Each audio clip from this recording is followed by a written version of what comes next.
Tudo bem? Como é que vocês estão? Eu sou a Laila. Essa é uma aulinha nossa hoje sobre Estatuto do Desarmamento, uma aula, pessoal, que está dividida em duas partes, justamente em razão da importância que a matéria exige, né, e com a dedicação que ela nos impõe. Então a aula de hoje ela vai ser, né, a primeira parte da aula de hoje, e da próxima aula vai ser bem focada naqueles artigos, naquelas disposições legais exatas que vocês precisam saber, que com certeza vai ser cobrado na prova de vocês. Então, a lei, né, ela é a Lei 10.826 de 2013, e veja que interessante, pessoal, já no primeiro momento, todos nós conhecemos como Estatuto do Desarmamento, quando na verdade o nome técnico é Lei de Armas. Por que ficou conhecido, pessoal, como Estatuto do Desarmamento?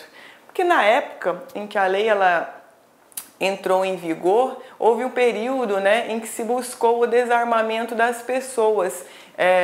Um período, inclusive, que nós vamos estudar aqui, em que as pessoas elas podiam, de pronta entrega, né, deixar seus artefatos na Polícia Federal, que elas não iriam ser responsabilizadas por nenhuma prática criminosa. Então, por isso ficou conhecido como Estatuto do Desarmamento. Mas a lei, ela é denominada de Lei de Armas.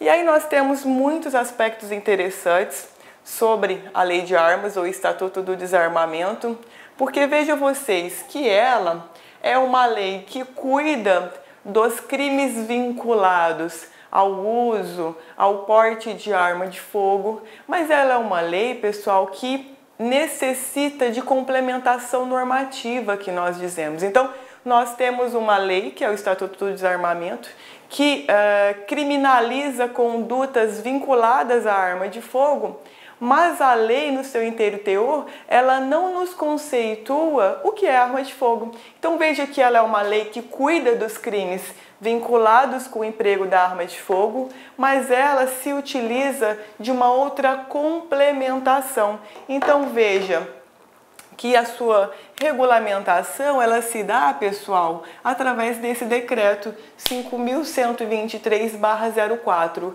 Esse decreto, pessoal, é que vai trazer o que é uma arma de fogo de uso permitido, o que é uma arma de fogo de uso proibido, o que é munição, granada, explosivo, quais são os critérios para o fabrico desses artefatos. Veja que todas essas minúcias, elas não são trazidas no bojo da lei do Estatuto do Desarmamento. Esse complemento todo, pessoal, está inserido justamente nesse decreto-lei.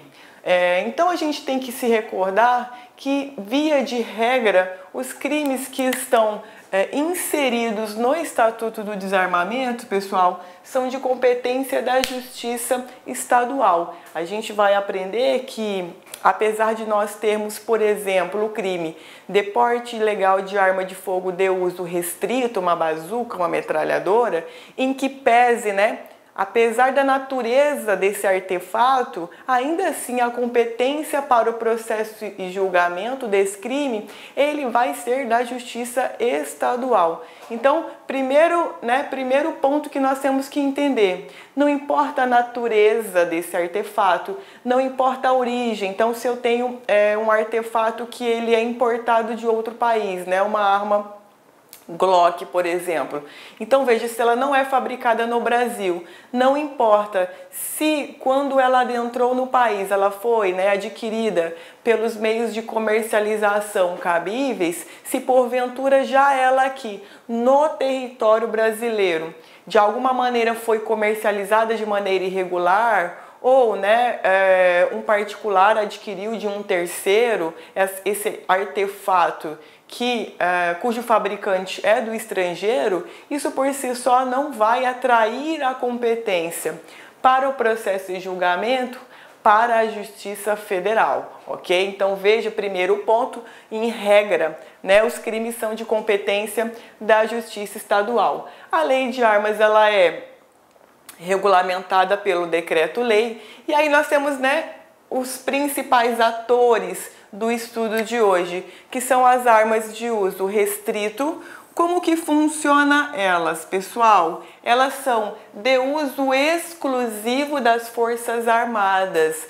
Então veja, né? As armas de fogo de uso restrito, elas são exclusivas para a utilização das Forças Armadas e segmentos de segurança pública. Então, geralmente, né, os legitimados para esse tipo de utilização estão no artigo 142, lá da Constituição Federal, e 144 também. Lá são trazidos aqueles que são os legitimados para fazerem o uso das armas de fogo de uso restrito. Então, como que funciona? Quem controla essa comercialização? Quem controla quem pode ou não portar essa arma de fogo? É o sistema Sigma que nós falamos. Então, o Sigma, ele é um sistema de gerenciamento militar. Então, são os militares quem gerenciam, né? Quem vão gerir todas as hipóteses de uso, todas as hipóteses de aquisição dessas armas de fogo de uso restrito.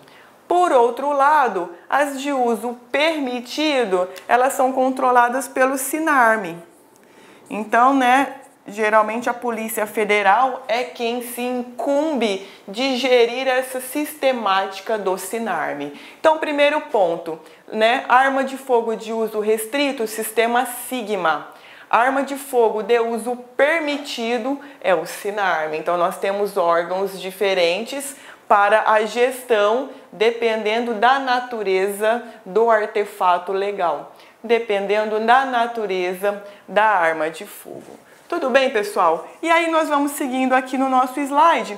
Veja que aqui ao final, então, nós temos, né, a alusão de que a arma de fogo, aliás, de que a lei das armas de fogo, ela necessita de um complemento, justamente o complemento aqui, que é esse decreto-lei. Então, nós denominamos isso de norma penal em branco heterogênea. Então, só para a gente relembrar um pouquinho sobre a sistemática de norma penal em branco, sobre lei penal, só para que nós nos recordemos e para que fique melhor a nossa absorção. Então, nós temos basicamente o seguinte, pessoal, dentro das normas penais em branco. Então, norma penal em branco, é aquela norma que necessita de uma complementação. Então, veja que ela, por si só, ela não vai conseguir reunir todos os elementos, né, caracterizadores do tipo penal. Então, ela necessita de complementação, de um complemento. Veja que dentro da estrutura de uma norma penal, basicamente nós temos, né, norma penal. E aí ela não é uma norma em branco, só para que nós entendamos. Nós temos uma norma penal que possui preceito primário e temos a norma penal que se constitui do preceito secundário. A letra sempre maravilhosa, né, gente? Mas não tem como melhorar, infelizmente. Então, veja, nós temos nesse contexto de norma penal, ou seja, para que eu tenha um crime constituído, basicamente ele é formado de um preceito primário que está inserido onde, pessoal? No caput do crime. E acompanhado a esse preceito secundário, nós temos o que, aliás, e acompanhado a esse preceito primário, nós temos o preceito secundário, que é a pena cominada, a pena aplicada. Então, veja, nós pegamos lá 121. Então, lá no caput do 121, a gente tem matar alguém. Isso, pessoal, é um preceito primário, porque, afinal de contas, esse matar alguém é o que constitui o crime de homicídio. Então, veja, o preceito primário é aquele que cria o nome.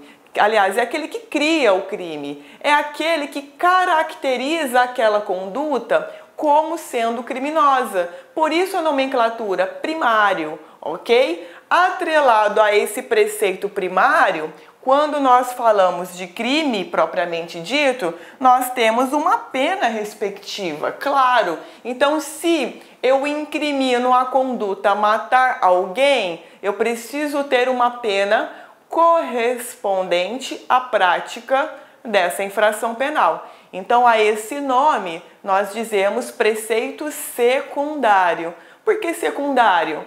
Porque está atrelado ao crime propriamente dito, ao preceito primário. Então, essa é uma estrutura básica de um tipo penal incriminador, ok? Então, veja, diante disso, diante dessa conclusão, nós temos o seguinte, que às vezes a norma penal em branco, ela vai necessitar de um complemento.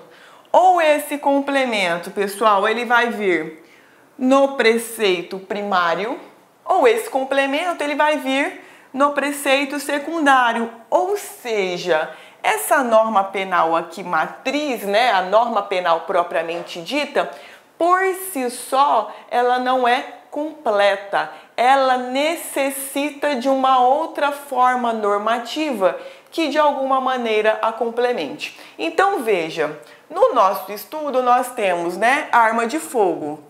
Afinal de contas, é a lei de armas. Beleza.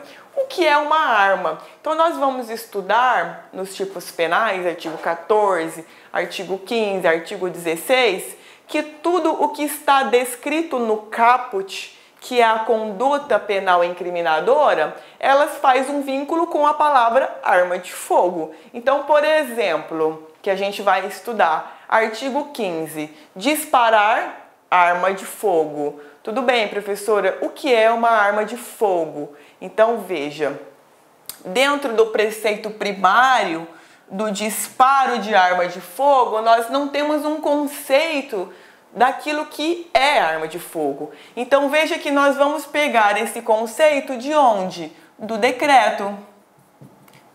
Então, nós temos o quê? A necessidade de complementação. Por isso que no slide anterior nós vimos lá, né, que a lei de armas, ela é complementada pelo decreto-lei. E o nosso complemento aqui, pessoal, por estar inserido no caput, né, do artigo 15, do artigo 16, que nós vamos estudar, do artigo 14, veja que nós denominamos que é uma norma penal em branco do preceito primário. Porque justamente arma de fogo, nós vamos buscar o conceito de arma de fogo de uso restrito ou permitido lá do decreto. Então veja que a isso nós denominamos de norma penal em branco. Agora, veja que interessante, nós colocamos norma penal em branco heterogênea, né, no slide. Norma penal em branco, heterogênea. Por quê, gente? Porque são pessoas de sexos diferentes. Não tem nada a ver uma coisa com a outra. Na verdade, por que heterogênea? Porque o nosso complemento, ele não está na própria lei de armas. O conceito de arma de fogo, ele não está na lei de armas, ele está onde? No decreto. Então, nós dizemos norma penal em branco heterogênea. Por que hétero? Porque você vai buscar de uma fonte normativa diversa. Então, veja, o complemento se origina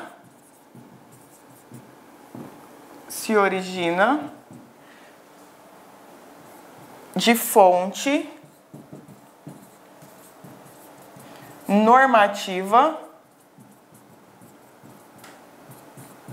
diversa.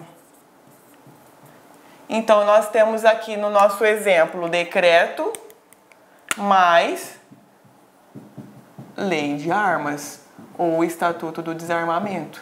Então, a isso se dá o nome de norma penal em branco heterogênea. Claro que nós temos também algumas hipóteses em que a necessidade de complemento, pessoal, ela não vem do preceito primário. do crime propriamente dito. Vem de onde? Da pena que é aplicada, do preceito secundário. Em algumas hipóteses, a norma penal ela necessita de um complemento no tocante à pena que é aplicada. Então, por exemplo, só para a gente poder entender um pouquinho melhor esse conceito, se eu pego lá o crime, né, de sequestro relâmpago do artigo 158, parágrafo 3º do Código Penal, só para a gente entender, você que está aí com o seu código, né? Dá um pause aí, dá uma folheadinha lá. 158, parágrafo 3º. Lá no sequestro relâmpago está dizendo assim, que se dá conduta de restrição da liberdade de locomoção da vítima, somente pelo tempo que for necessário para que ela colabore com a obtenção da vantagem indevida, resultar lesão corporal grave ou resultar a morte, nós vamos aplicar as penas do artigo 159, parágrafo 2º do Código Penal. Então veja que o artigo 158, que cuida do crime de extorsão, que na sua forma qualificada é chamado pela doutrina de sequestro relâmpago, ele nos remete para um outro complemento. Dentro do mesmo dispositivo, né?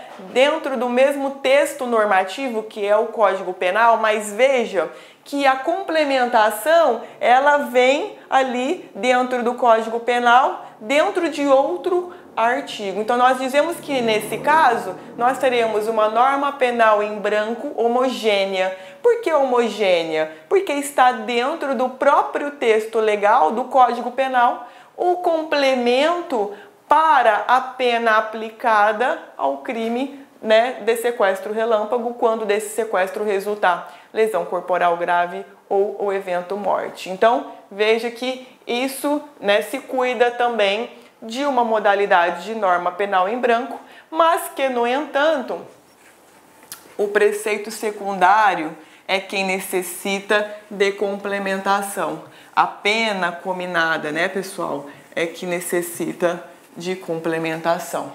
E aí, prosseguindo dentro do nosso estudo, eu sei que, putz, professor, é chato ler artigo. Com certeza, eu leio isso também, gente. Eu sofro junto com vocês, porque eu também estudo para concurso. Então, pô, eu fico chateada, mas tem que estudar o artigo. Então, eu tomei a cautela, porque eu sei que muitos de vocês não vão tomar essa cautela, de colocar aqui no slide, no nosso material, o conceito de arma de fogo de uso restrito e de uso permitido. Então, pessoal, veja que esse artigo 10 e esse artigo 11, eles são do decreto. Na lei de armas, no Estatuto do Desarmamento, nós não temos o conceito daquilo que seria arma de fogo. Então, olha lá o que o artigo 10 nos indica. Arma de fogo de uso permitido é aquela cuja utilização é autorizada a pessoas físicas, bem como a pessoas jurídicas, de acordo com as normas do Comando do Exército e nas condições previstas na Lei de Armas, que é a lei que nós estamos estudando. Então veja que o decreto ele nos remete também para o Estatuto do Desarmamento, ok? No artigo 11, nós temos o conceito de arma de fogo de uso restrito. É aquela de uso exclusivo das Forças Armadas, de instituições de segurança pública e de pessoas físicas e jurídicas habilitadas, devidamente autorizadas pelo Comando do Exército, de acordo com legislação específica. Então, lembrem-se, artigo 10 é quem? Sinarme. Polícia Federal. Aqui embaixo é Sigma, né? O Exército. Então, para cada natureza de arma, nós temos um sistema de gerenciamento diferente. Ok? Então, olha lá, esses são os conceitos de arma de fogo de uso restrito e arma de fogo de uso permitido, beleza? Tranquilo? Depois, pessoal, como que funciona esse negócio de ter arma de fogo? Como que é o procedimento para que eu tenha uma arma de fogo? Então, olha lá, Com relação às armas de uso permitido, que a gente já sabe que é o Sinarme. Olá, meus amigos, minhas amigas, sou o professor Luiz Antônio Carvalho e com muito prazer, muita satisfação, eu estou aqui para te convidar para fazer nossa isolada das legislações extravagantes com a nossa grande professora aqui, professora Laila, professora do LAC Concursos. Seja muito bem-vinda, professora aqui do LAC. A professora está atualizando todas as legislações extravagantes. Ela tem uma agenda regular aqui no LAC Concursos. Então, se você aí se interessou, você quer fazer as legislações extravagantes com a professora Laila, são diversas leis, todas as legislações extravagantes, a professora está gravando continuamente aqui no LAC Concursos. É o seguinte, olha só, apenas R$50 você terá direito a todas as legislações extravagantes da professora Laila, por um prazo de acesso por 60 dias. Durante 60 dias você poderá assistir quantas vezes quiser e na hora que desejar. Detalhe, durante esse período, todas as atualizações do site da professora Laila você terá direito aí a custo zero, mas dentro do prazo de 60 dias, ok? Bacana, então convido vocês a conhecerem o LAC Concursos, um site de videoaulas aí 100% focado para concursos, ok? Espero vocês, eu tenho certeza que vocês não irão se arrepender. Forte abraço, fique com Deus, fui, tchau!